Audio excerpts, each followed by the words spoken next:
ja kiitos mahdollisuudesta tulla kertomaan.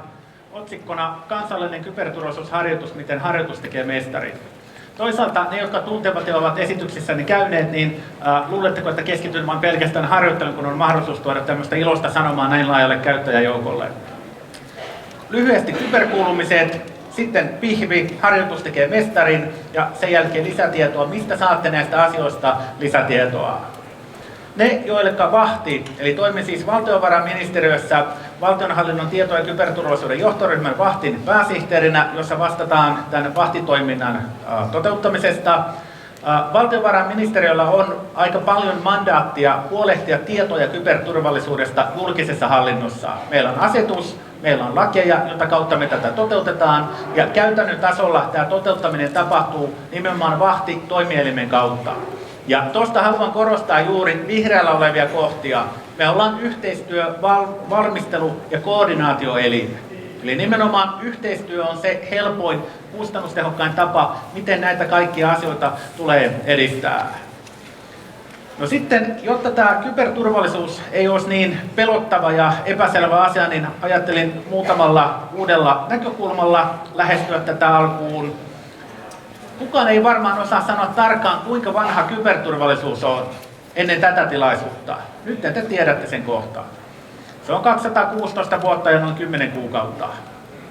Kuulostaa aika vanhalta. Samoin, miten tähän liittyy sammakko ja sammakon reidet välillisesti kyberturvallisuuteen. Ja Water ja sitten hashtag. Tähän kaikki liittyy sähköön.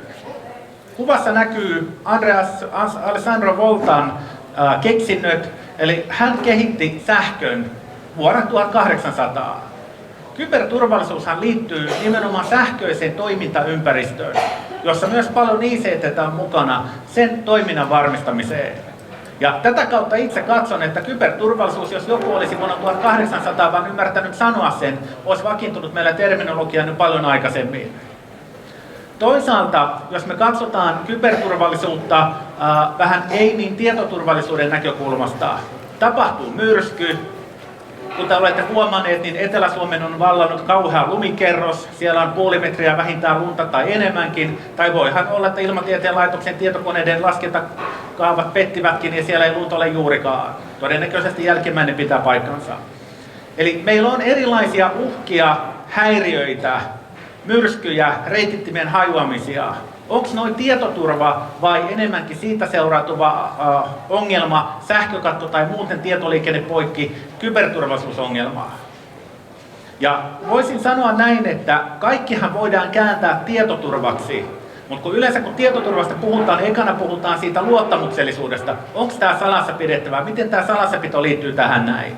Ja itse haluaisin, ja olen nyt viime aikoina esityksissäni tuonut esille nimenomaan tätä saatavuusnäkökulmaa. Saatavuuden kautta kaikki voidaan kääntää, että tämä on osa tietoturvallisuutta. Saatavuudestahan meidän täytyy huolehtia ensisijaisesti. Sillä me pelastetaan henkiä, suojataan arvokasta omaisuutta, muutenkin huolehditaan sen organisaation toiminnan jatkuvuudesta.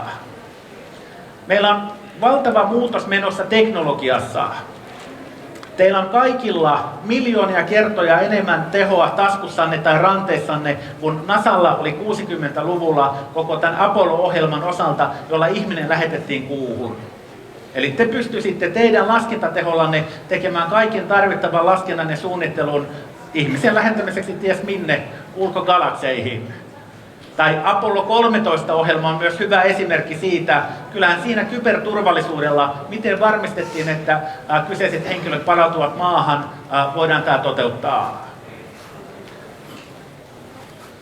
Kuinka moni osaa täällä lukea hieroglyfejä? Täällä on vajaa 200 henkilöä, niin heti löytyy ainakin yksi. Yleensä aina löytyy yksi tuolta. Toisaalta voisi sanoa, että miten hieroglyfit, tieto, miten tämä kokonaisuus linkittyy toisiinsa. Mulla on nykyään patentti vuodelta 1739 aina mukanani, osoittamassa sen, että tietoturvallisuus on ollut aina mukana. Se on nimenomaan se eheys ja saatavuus. Tämä patentti vuodelta 1739, niin näette, että tämä on aika ehjä, tämä on hyvin mulla saatavilla, täällä vielä punaisella näkyy sinetti, jolla tämä on aikanaan hyväksytty. Ei tämä varmaankaan ole mitään salassa pidettävää tietoa. Samoin mulla on yksi ensimmäisiä ryhmäselfieitä mukana, niin tää on vuodelta 1600. Täällä on 6 henkilöä, 2 patsasta, meni 2 viikkoa tämän selfien ottamiseen. Eli teknologia on kehittynyt ja kehittyy, mutta tavallaan tämä luottamus, ehkä pitäisi enemmän puhua luottamuksesta, tämä on ollut koko ajan mukana. Ja tuon eheyden osalta haluan juuri korostaa vielä sitä, että on ihan eri asia, että onko meidän ruokalista tuolla lähipaikassa oikea ajantasalla verrattuna meidän veriryhmään. Saatavuus yhtä tärkeää, mutta se luottamuksellisuus, se ei saa estää näiden 2 muun osa-alueen toteutumista. No sitten päästään täältä enemmän tähän tavallaan päivittäiseen toimintaan. Itsestään selvää on sanoa, että me ollaan täysin riippuvaisia ICT-palvelusta ja rakenteista. Tuossa on osa-alueita, tuolla tärkein on ensimmäisenä oleva sähkö. Ilman sähköä mikään näistä muista meillä ei toimi. Mutta jotta en vaikuttaisi niin negatiiviselta, niin otin sinne mukaan myös haravaan. Haravointia voidaan tehdä, vaikka ei olisi sähköä. Tosin pimeässä se on aika hankalaa ja hapuilevaa, mutta niinhän tämä elämä monesti muutenkin on. Eli meillä on erilaisia häiriöitä, meillä on ICT-toiminnan häiriöitä, ja sitten kun ICT-toiminta ei aiheutakaan ongelmia, niin vasta siinä vaiheessa tulee esille tieto- ja kyberturvallisuuden poikkeamat ja häiriöt. Eihän näitä meillä onneksi ole kovinkaan paljon. Ja tämä on tavallaan se ongelma, mihinkä me kohdataan. Miksi tätä kyberturvallisuudesta niin paljon vaahdotaan? Miksi se on niin tärkeää, kun ei mitään koskaan tapahdu? Osa saattoi lukea tänä vuonna, kuinka esimerkiksi Turkissa ja Filippiineillä vuoti kymmeniä miljoonia koko kansan väestörekisterikeskusta vastaavat tiedot tietoverkkorikollisille. Siis 50 miljoonaa turkkilaisen tiedot päätyi jonnekin. Filippiineillä lukumäärä oli suurempi. Siellä muun muassa vuoti henkilötietojen yhteydessä henkilöiden pituus ja paino. Aika mielenkiintoisia tietoja kerätty. En tiedä, mihin sitä on hyödynnetty. Mutta tämä on nimenomaan se, että jos nämä pettää, niin tapahtuu ton tyyppisiä häiriöitä. Ei meidän kannata alkaa benchmarkkaamaan ja kokeilemaan, että mitä me voidaan heikentää, että tämmöistä ei kuitenkaan tapahdu. Eli nämä on nimenomaan se tilanne. Poikkeamien häiriöiden vaikutus ja merkitys varmasti tulee entistä tärkeämmäksi huolehtia tästä näin. Uhkista tulee laajempia. Toissa viikon perjantain palvelunestohyökkäys nimipalveluinfraa vastaan oli erinomaisen hyvä esimerkki. Ja näitä tulee jatkossa lisää. No nyt sitten, jos me ollaan täysin riippuvaisia näistä, niin mistä te tiedätte, kuinka riippuvaisia te olette tästä infrastruktuurista? Eli tärkeää on se, että pitää pystyä huolehtimaan tästä kriittisyydestä, tunnistamaan, mikä on kriittistä, riippuvuussuhteet, vuorovaikutus. Lopuksi kerron muutamalla kalvolla nyt tehdyistä vahtiohjeista ja työvälineistä. Te löydätte sieltä toiminnan jatkuvuuteen BIA-työkalun, jolla te pystytte kaiken tämän nykyaikana hyvin helposti toteuttamaan. Eli tuo yläosa on sitä, että varmistetaan, että kaikki toimii ennakolta. No entäs sitten, kun nämä ei toimikaan? Tarvitaan tätä suunnittelua ja tässä kohtaa tarvitaan harjoittelua. Toisaalta ei se harjoittelu pidä olla siltä varalta, että jos meillä tapahtuu jotakin, pitäisi nyt saada tilanne palautettua. Meidän pitää harjoitella myös noita ylempänä olevia osa-alueita. Toissa viikon perjantai olen erikseen kirjoittanut tästä tuonne tietoviikkoon blogiin. Musta perjantai, tuleeko palvelunestohyökkäyksistä uusi normaali? Nyt toi tuntuu aika järkyttävältä. Ensimmäinen globaali, laajempi palvelunestohyökkäys kriittistä infrastruktuuria vastaan. Tosin medialla meni vähän otsikointi pieleen. Valtava verkkohyökkäys kodinkoneisiin. En mä kyllä nähnyt, että mun leivänpahtimeen tai sitten mun kahvikeittimeen olisi kukaan hyökännyt. Eikä varmaan Yhdysvalloissakaan hyökätty noihin laitteisiin. Sen sijaan tietyt laitteet, IoT-laitteet oli murrettu ennen liitetty ne tämmöisiin bottiverkkoihin. Ja tällä bottiverkolla tehtiin se hyökkäys. Kuvaa juuri sitä, miten hankala uutisointi näistä asioista on. Mutta toi päivämäärä kannattaa painaa mieleen. Tämä aloitti uuden aikakauden. Melkein voisi sanoa, että pelon aikakauden. Ei enää voi sanoa, että onko internetverkko ydinsodan, ydinpommin kestävä. Jos 50-60 000 laitteella saadaan keskeinen infrastruktuuri toimittaja noin nurin, entäs kun niitä on 10 tai 100-kertainen määrä? Mitä me siis tarvitaan tähän? Toimintaa, tämän kriittisyyden, vaikutusten arviointia, varautumista, vaatimusten mukaisuutta, Ja sitten ennen kaikkea me tarvitaan tähän riskienhallintaa. En ole ikinä tykännyt tietoturvallisuussanasta sen takia, koska se on pelottava. Se on asia, josta yleensä kun aletaan keskustelemaan, niin ihmiset katoavat paikalta. Enemmänkin tämä on riskien hallintaa ja mahdollisuuksien tunnistamista. Me ollaan tähän tuottamassa uutta mallia alkuvuodesta, tulee kaikille saataville, jossa me tuodaan tämmöinen kevennetty riskienhallintamalli. Kaikki ovat kuulleet sanonnan, että joku asia pitää syödä kuin elefantti, palanen kerrallaan. Kuinka moni haluaisi syödä elefantin? Ei varmaankaan kovinkaan moni. Miten olisi monta pientä hyvää susiateriaa? Ja tämä meidän riskienhallintamalli on nimenomaan tämmöinen susimalli, eli siellä on paljon pieniä hyviä asioita, joita yhdistämällä te saatte loistavan lounaan aikaiseksi. Ja sinne me tuodaan muun muassa nyt mahdollisuuksien hallinta, mahdollisuuksien tunnistaminen. Käännetään tämmöinen negatiivisuus myös positiivisuuden kautta niin, että organisaation johto saadaan myös paremmin tähän mukaan. Sitten vielä uudelleen, eli jatkossa kun puhutaan tietoturvallisuudesta, niin lähtekää liikkeelle saatavuuden ja eheyden kautta. Nämä on aina ne asiat. En usko, että tosin tämän somen kuvaaja, graafikko vuonna 1600 on miettinyt kauheasti nimenomaan saatavuutta ja eheyttä, mutta täällä se on 416 vuotta myöhemmin edelleen saatavilla tämä kuva. Ja vasta siinä vaiheessa, kun tulee jotain salassa pidettävää tietoa, pitää miettiä sitten tätä luottamuksellisuutta. Tämä luottamuksellisuus salassapito on vaan, se on niin pelottava asia. Nyt jos tuonne ovelle tulisi keskisuomalaisen toimittaja ja hän kysyisi, että Kimmo, sulla on siellä mielenkiintoisen näköinen patentti mukana, voinko saada sen? Niin mun paniikkireaktio olisi varmaan se, että tämähän on joku kuitenkin haluaa tämän salata, mä laittaisin tämän pienen palasin ja söisin tämän, ennemmin kuin luovuttaisin tämän medialle. Koska se reaktio on yleensä se, että eihän tietoa saa antaa, sitä pitää suojata. Mutta se pitää tehdä juuri oikealla tavalla ja yleensä juuri nimenomaan tämä punainen leima aiheuttaa tämän tyyppisen ilmiön. Älkää sitten ottako kuvaa tuosta, laittako tuonne minnekään sosiaaliseen mediaan, koska tuossa on mun henkilötunnus. Henkilötunnushan on periaatteessa julkista tietoa. Ja tämä osoittaa sen, että jatkossa tietosuoja on yhä tärkeämpi osa-alue ja yhä lähempänä tiiviimmin mukana tätä meidän kokonaisuuttamme tietoturvallisuuden vieressä. EU-tietosuoja-asetus mahdollistaa sen, että me saadaan nyt tietoturva paremmin kytkettyä tähän kokonaisuuteen mukaan. No sitten hyppään tämän yhteenvetokuvan yli. Te saatte nämä materiaalit myöhemmin. Toisen yhteenvetokuvan ja mennään tähän pihviin. Eli kuinka harjoitus tekee mestarin.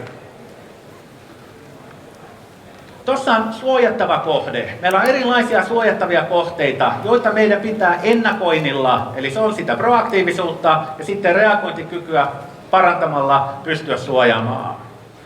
Perinteinen rautaa rajalle. Ostetaan sitä rautaa tonne, toimitaan prosessien mukaan ja tärkeimpänä henkilöstön ohjeistus ja tietoisuuden kasvattaminen koulutus. Meillä valmistuu nyt marraskuussa vahtibarometri, ensimmäinen henkilöstön ja johdon tietoturvakyselyn raportti. Meillä on 14 000 vastaajaa, heiltä koottu tietoa. Ja sen tärkein viesti on se, että emme ole kouluttaneet henkilöstöä riittävästi. Henkilöstö ei osaa käyttää näitä nykyaikaisia laitteita. Tämä raportti tulee julkisuuteen ja sieltä tulette löytämään hyviä keinoja erittäin helposti parantaa tietoturvallisuutta. Meidän pitää seurata, arvioida ja varmistaa tämä toiminnan jatkuvuus. No toi ekahan tehdään sen takia, että jotta ei tapahdu jotakin, mutta kun kuitenkin tapahtuu jotain, niin miten me palaudutaan sitten siihen normaalitilanteeseen? Tarvitaan riskienhallintaa, tarvitaan johtamista ja nyt nimenomaan näihin osa-alueisiin me tarvitaan harjoittelua. Voin luvata sen, että jos jokin asia tapahtuu ensimmäisen kerran ilman harjoittelua, se on ihan erilainen asia kuin jos sitä on millä tavalla tahansa harjoiteltu. Ajatelkaa, että jollekin lapsella annetaan polkupyörä ja lähdepä ajamaan tuosta 5 kilometriä lähimpään kauppaan. Ei ole ikinä ajanut. Verrattuna, että on otettu tämmöinen baby steps-malli, on osittain harjoiteltu. Sama koskee täällä näin. Mikä tahansa harjoittelu, pienimuotoinenkin, helpottaa sitä tilannetta, kun se tulee ensimmäisen kerran vastaan. No entä sitten kun tuo klassinen kuuluisa tuuletin tulee ja pärähtää ensimmäisen kerran? On tietoturvapoikkeama, kyberturvallisuushäiriö.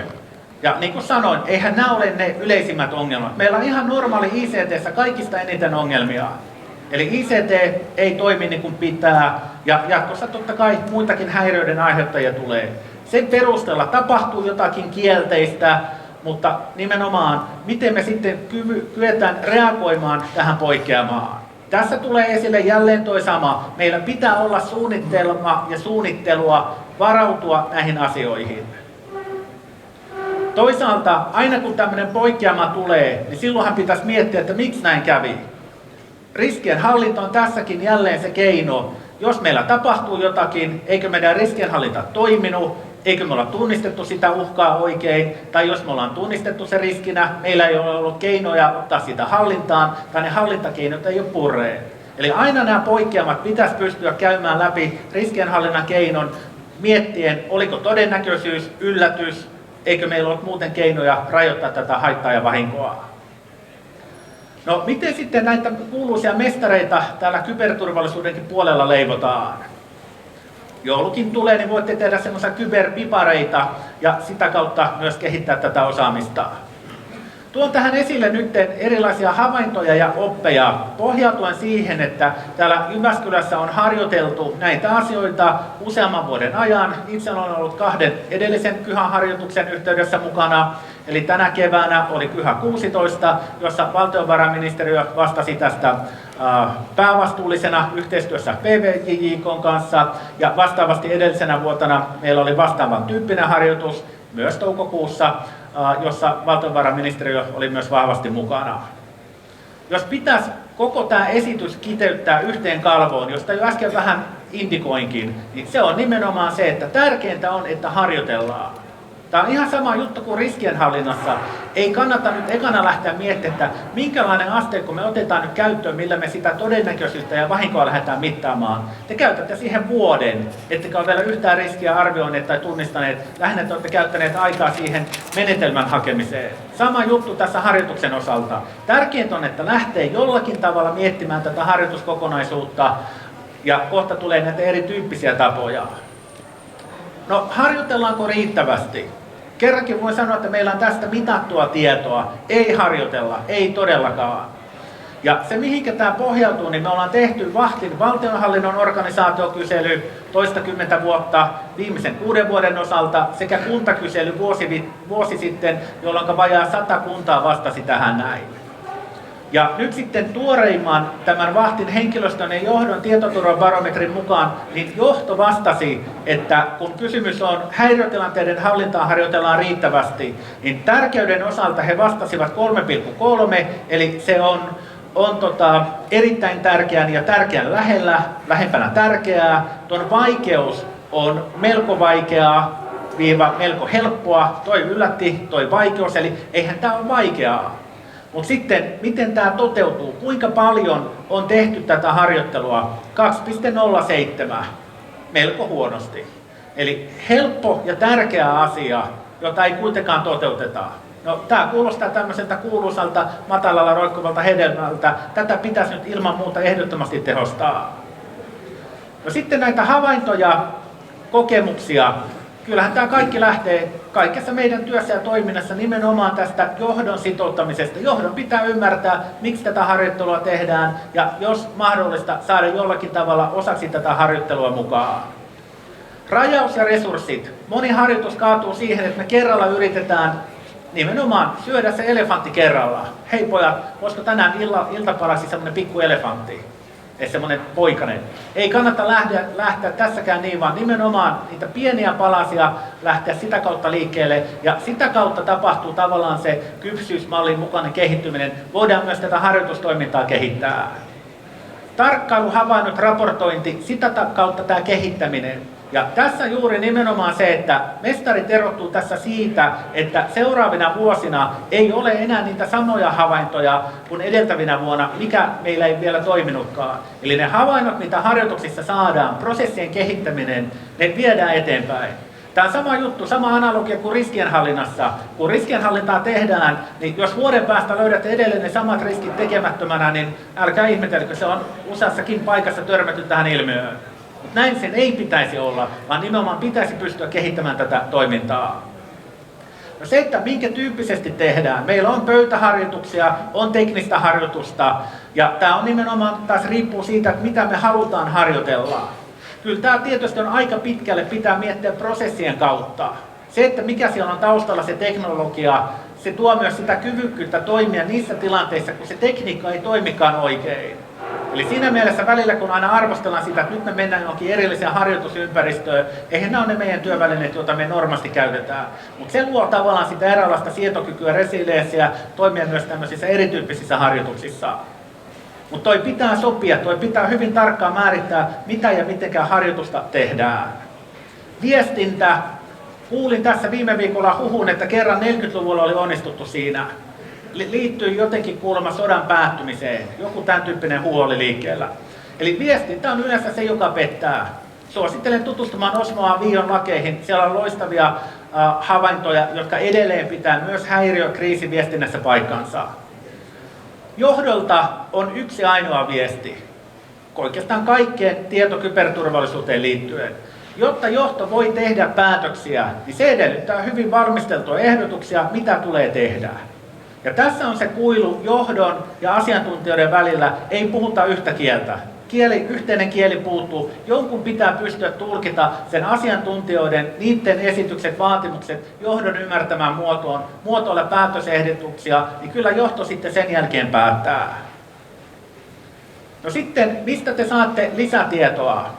Niin meiltä tulee kohta kerrottuun paikkaan laaja tukimateriaali liittyen myös tähän harjoitustoimintaan.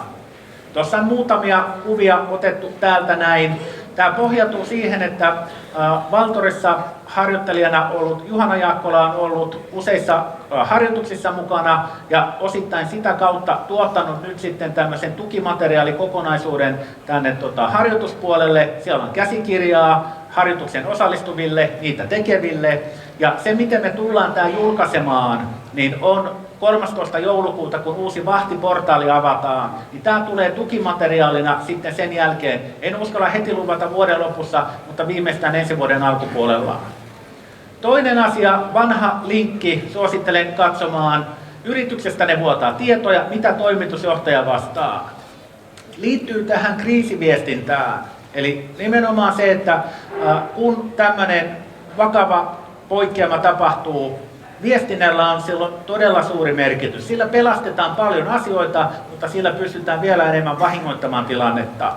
Ja suosittelen erikseen organisaation johdolle ja asiantuntijoille, jotka tämmöisissä tilanteissa ovat mukana, omaa erillistä mediakoulutusta. Tuon linkin takaa löytyy blogi, jossa yhdessä Tarja Jusselan kanssa annettiin 5 hyvää vinkkiä tähän aiheeseen.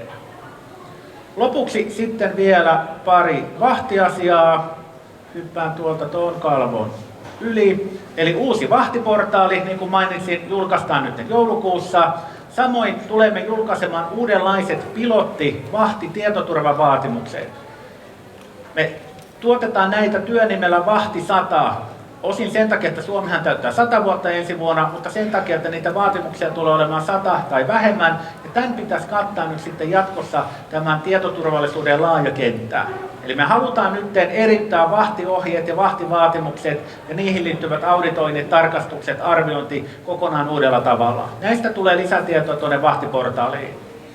Ja viimeisenä kalvona mainostin tätä Vahti-ohjesivustoa, eli www.vahtiohje.fi. Sieltä löytyy raporttia tietosuojasta, sieltä löytyy tämä BIA-vaikutusarviotyökalu, sieltä löytyy sitten tietoturvapoikkeamien hallintaan tuleva ohje sähköisen asioinnin osalta ja tämä mainitsemani Vahti-tietoturvabarometriraportti.